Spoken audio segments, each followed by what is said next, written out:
Tonight, massive protests in Israel calling for the return of hostages as Benjamin Netanyahu rejects the latest Gaza ceasefire proposal.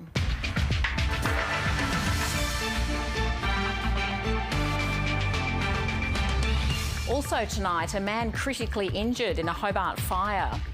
The federal government confirms it's using drones to track some former immigration detainees. And a special delivery for Australia's Antarctic expeditioners.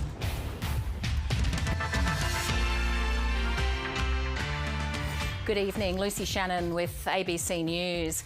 Israel's Prime Minister has labelled a proposal to bring about a total ceasefire in Gaza as a non-starter. Less than 24 hours after US President Joe Biden unveiled the plan, which he says was drawn up by Israel, Benjamin Netanyahu appears to have rubbished it. It's only added to the anger within Israel, with tens of thousands taking to the streets calling for the hostages to be brought home. Fire and fury spilling over on the streets of Tel Aviv. Organisers say 120,000 people turned out in the largest day of protests since the October 7 attacks. The demands from the masses here are simple. They want a deal to bring the hostages home, but they say their Prime Minister won't do it. Yesterday, Biden gave us, the families, a little bit of hope that was missing for us a lot of days. That hope was a three-stage proposal that could end the war, presented by US President Joe Biden. He says it was drawn up by Israel, with Western leaders quick to offer their backing. One of the best things about the potential of this deal is that we'd not only be able to get the hostages out, but we'd be able to flood Gaza with aid. But less than 24 hours after Biden unveiled the plan, a statement from Israeli Prime Minister Benjamin Netanyahu labelled the proposal a non-starter without the complete destruction of Hamas, saying Israel's conditions for ending the war have not changed. It's unclear to what extent Benjamin Netanyahu was aware of or even involved in the US plan, and whether Joe Biden is trying to strong-arm Israel into ending the war before the US elections. Hamas says it's willing to negotiate, but the biggest disagreement remains the complete withdrawal of Israeli troops. And Netanyahu's far-right coalition partners have threatened to quit and bring down the government should this deal go ahead, further narrowing the likelihood of a truce. In Rafah, where more than 1 million Palestinians had previously fled, Israel's invasion continues to deepen. Fresh strikes killed dozens of civilians last week, with the toll and suffering here growing by the day. Alison Horn, ABC News, Jerusalem. A man is in a critical condition in hospital after a fire at a unit in central Hobart this morning. Fire crews were called to the building on Goulburn Street just before 11, finding a ground floor unit fully ablaze. A man was rescued from near the flames. He suffered burns and was taken to the Royal Hobart Hospital, where he remains in a critical condition. Other occupants of the unit were treated for smoke inhalation. Firefighters had to cut their way into the roof of the three-storey building to fully extinguish the fire. It was on the ground floor, which is behind me, and then spread through the cavities into the other areas and to the roof space. But luckily, the firefighters got on top of it pretty quickly and reduced the spread. It's now been more than 24 hours since an explosion destroyed a home in Sydney's west, and rescue workers have yet to find a woman they believe is buried in the rubble. The blast happened around lunchtime yesterday, forcing nearby residents from their homes. While the cause of the explosion is still unknown, the New South Wales government says it's urgently investigating reports of a gas smell weeks before this incident. Working through the night, rescuers struggle with huge slabs of heavy concrete, searching the rubble for a daughter believed to be visiting her mom at the time of the blast. The operation at this point is still a rescue mission, not a recovery one. The mother is in my garage waiting for, she's been there since it happened yesterday and all last night and everything. And, she's sitting there, she's so upset. Search dogs and monitoring equipment have been brought in to help, with every tool available being used in the painstaking search. But it is largely by hand, brick by brick, plank by plank. Those efforts will continue, and they will continue until we locate a person or until we can substantively say that there is no person within the area that is being searched. Several people have told the ABC that they'd smelt gas in the area in the lead up to the explosion. My next door neighbour, he called the gas company, and the gas company said no, there was no leak or anything, but we could smell gas for the last 2 weeks. We are extremely concerned that there are reports of residents in the local community there smelling gas for some time. The Housing Minister is investigating that promptly, urgently. The company Gemina that supplies gas to homes in this street says that their teams are investigating this incident, but that the cause remains unknown. More than 24 hours on from the explosion, rescuers face a second night under floodlights, searching for any evidence of the missing woman.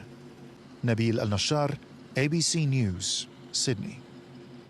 The federal government says it is using drones to track where former immigration detainees are living. There's been confusion after the Immigration Minister first revealed their use as part of a monitoring program that also includes electronic bracelets. After a week-long immigration migraine, the federal government is clarifying how it's using drones to track former immigration detainees released after the High Court last year ruled indefinite immigration detention was unlawful. More in the sense of monitoring the accommodation that people are living in and, for example, ensuring that it's not too close to schools or other areas that they're not supposed to be living close like that. You could use Google Maps to find out whether someone's house is too close to a school. Are drones seriously being used for this? That's my understanding, David, is to monitor the location and the accommodation of these offenders. Facing questions about how closely the former detainees are being watched, given a man allegedly involved in violently attacking a Perth couple wasn't wearing an ankle monitor, the under-pressure Immigration Minister this week insisted the group is closely monitored. Things like using drones to keep track of these people. But a day later, federal police, part of a joint operation set up to manage the former detainees, said, in terms of compliance and monitoring, that's a role for ABF, but I've got no knowledge of drones being used. What on earth is going on here, and why won't Andrew Giles be upfront about whether or not he just made this up or he accidentally revealed a secret drone program? The Home Affairs Department says it may use aerial imagery from a variety of sources for operational planning purposes, like to confirm the location of a visa holder's accommodation. As for whether criminals who are foreign nationals should be deported, even if they've spent the majority of their life in Australia, the government says a new direction will make it crystal clear to officials that community safety should be their top priority. Meanwhile, the government has cancelled around 20 visas that were reinstated upon appeal under the existing direction. Evelyn Manfield, ABC News, Canberra. Almost 10 days since a landslide swallowed homes in Papua New Guinea's highlands, villagers are still digging through piles of rubbish, searching for the bodies of their loved ones. The death toll from the catastrophe still isn't clear, and there are fears the search could trigger a fresh landslip, making the recovery even harder. Our correspondent Marion Farr is in Mulitaka in Enga Province, the area hardest hit. Still in mourning, 9 days after disaster struck. But before the disaster, a warning. We came out of our houses and were calling others to wake up. Most people were still asleep. I'm coming with some. Survivors in Mulitaka have told the ABC they remember hearing 2 large cracks around 1 a.m. and 2 a.m. Only an hour later, the mountain collapsed. For those of us who heard the sound, we were able to escape, but the ones who didn't hear were buried in their sleep.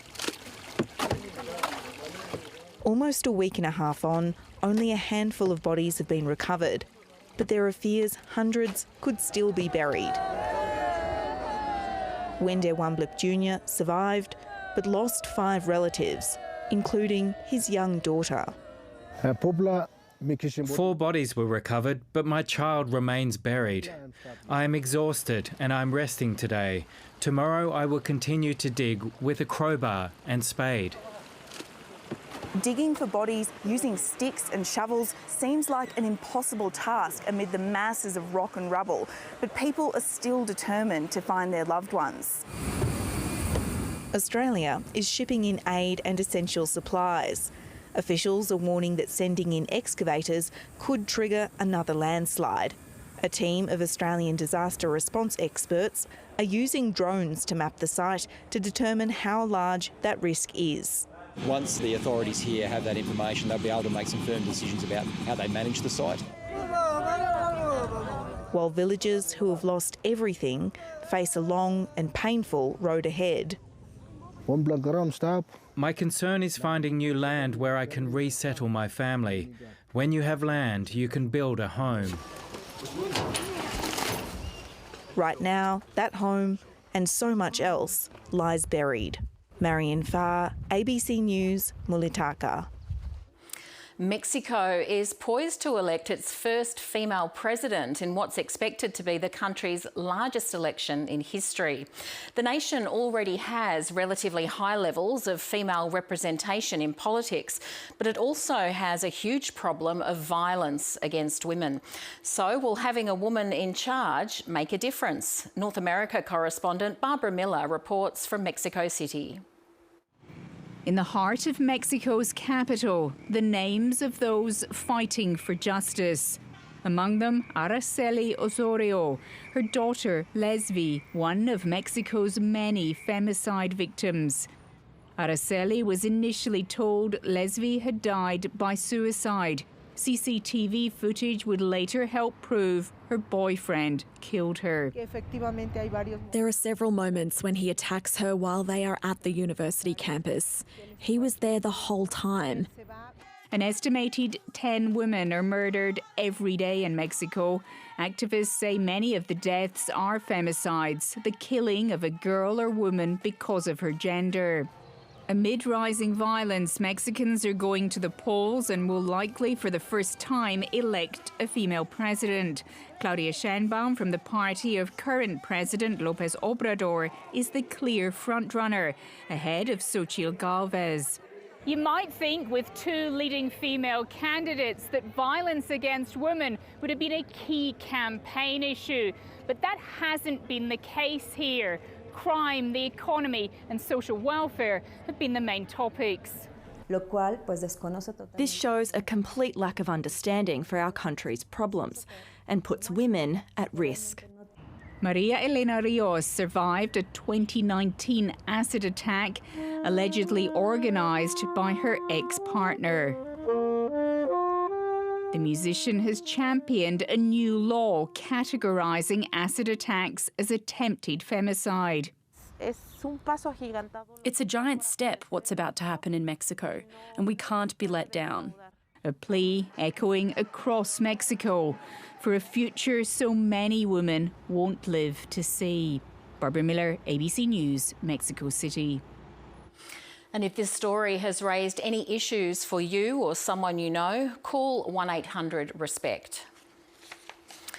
The Defence Force has completed a complex airdrop to deliver much-needed supplies to Mawson Station in Antarctica. The mission was launched after expeditioners were left without critical cargo because of faulty cranes on Australia's icebreaker. High above the Antarctic ice, this is the moment 14 tonnes of essential supplies are released out the back of a C-17 Globemaster.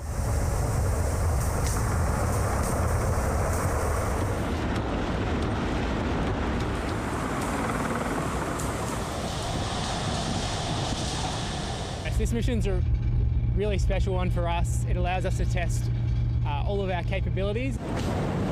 From the open hatch, dozens of pallets slowly fall to the drop zone, where expeditioners are awaiting the special delivery. I would have to say it's one of the most spectacular things that you can see in Antarctica, is to see some 30 parachutes with cage pallets full of equipment that you're not sure what's coming, a little bit like Christmas, I guess. The airdrop was required after faulty cranes on the RSV Noina meant half its cargo couldn't be offloaded, leaving staff at Mawson Station without important supplies over winter. We are sending mechanical and electrical supplies, we're sending food, we are sending personal cargo. The mission involved weeks of planning to ensure the airdrop didn't have any adverse impacts. We're using very clean new equipment. All the parachutes are brand new so that we don't introduce any sort of environmental risk to the Antarctic environment. The C-17's journey began thousands of kilometres away in Hobart, where the cargo was loaded up and strapped down. From there, the plane travelled to Western Australia before making its way south on a 10,000 kilometre, 14-hour round trip that required a mid-air refuelling operation. The vast distance is certainly a challenge. Obviously, conducting mid-air refuelling is a complex task, but our crews are very good at it. The airdrop was part of Operation Southern Discovery, which provides the Australian Antarctic program with logistical support from the Defence Force. We work in the most extreme environments. It's critically important that we have lots of layers of approaches. Ensuring the safety and well-being of Australian expeditioners in the frozen continent. Jono Gibson, ABC News. People who share deep fake pornography online will face years behind bars as part of legislation being introduced into federal parliament this week. The government says pornographic images generated by artificial intelligence overwhelmingly affect women, and the laws are part of broader efforts to address men's violence against women.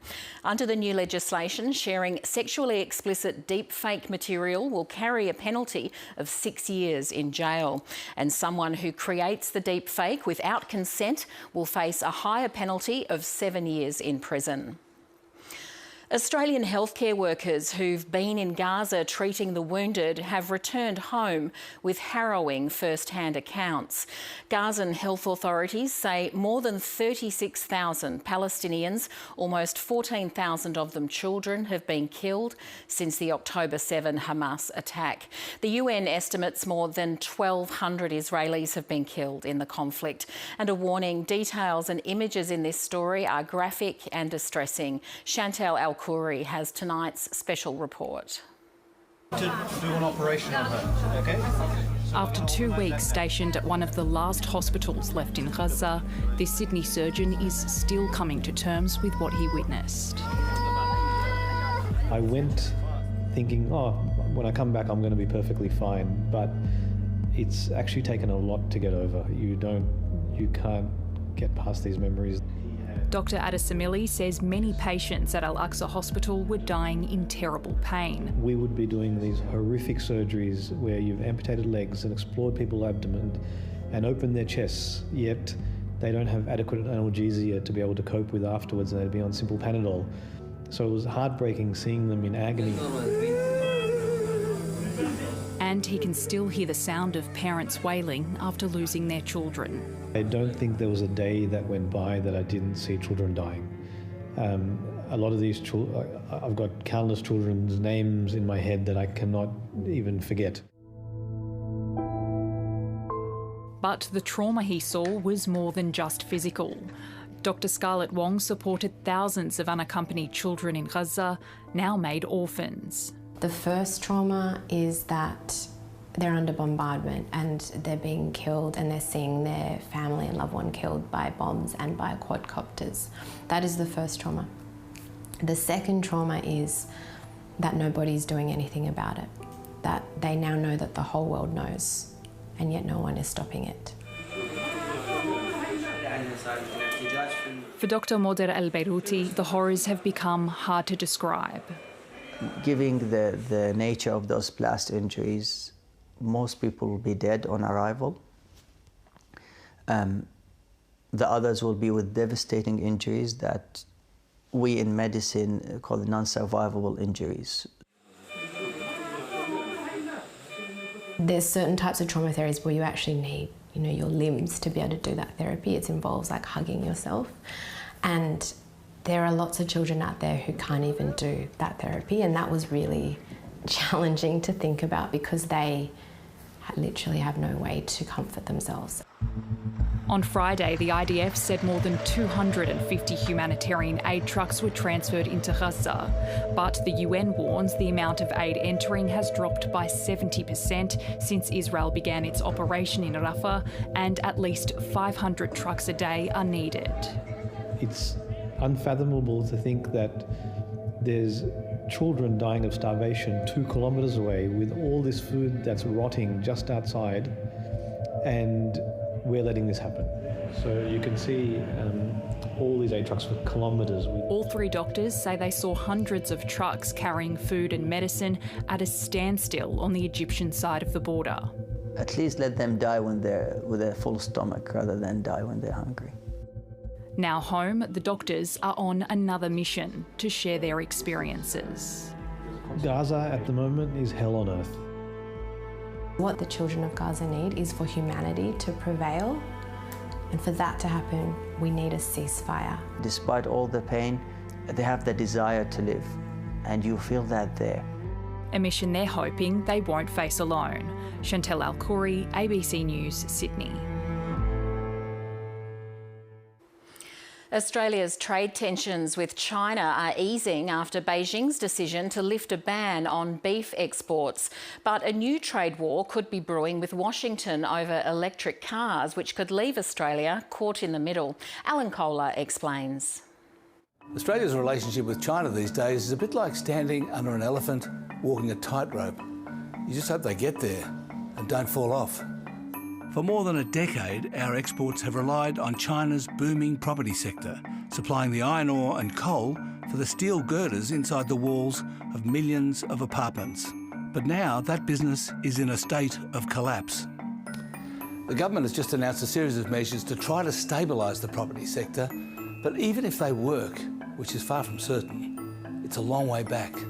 To keep its economy growing in the absence of a property boom, China has been frantically investing in manufacturing. And on the principle of never doing things by halves, has suddenly become the world's biggest exporter of cars. And it now accounts for more than half of the world's electric vehicle sales. But while China is desperate to replace its property bust with car exports, the rest of the world is having trouble dealing with it. And they're not that pleased with what it's doing to their own car industries. America is putting a 100% tariff on electric vehicles, and Europe is expected to do something similar. In fact, trade actions against China have doubled in a year by countries around the world. So Australia is in a bit of a quandary. We really want China to win this trade war, but we really don't want to take sides against Europe and Uncle Sam. Fremantle has produced its best performance of the season, stunning Premiership hopefuls Melbourne by 92 points in Alice Springs. On the Gold Coast, the Suns ended Essendon's unbeaten run to move into the top 8, while the Dockers could do no wrong, heading to the AFL bye in red-hot form. Billed as a battle of the rocks, it was Max Gawn who took early bragging rights for Melbourne. It sneaks in. It looked too easy for the Demons as they kicked the opening 2 goals. But just as the Dockers looked out of sort, things clicked, Fremantle kicking the next 6. And that's a great strike. Jai Amos has been under the microscope for indifferent form in recent weeks. He looked a different player in Alice Springs, as Fremantle produced its best first half in 5 years. Oh, he is shaped beautifully. To make matters worse for a shell-shocked Melbourne, Lockie Hunter was subbed out with a calf injury at the main break. The procession continued, Fremantle booting 7 goals to 2 to lead by 81 points at the final change. His first goal of the season is something special. The Dockers didn't relent in the final term, kicking their biggest ever score under Justin Longmuir as they climbed back into the top 8. That result presented Gold Coast with a chance to join the Dockers in the 8, but they would need to get past a red-hot Essendon. Right, back home, his old home ground. Ben Long celebrated his 100th match with the Suns' opening goal.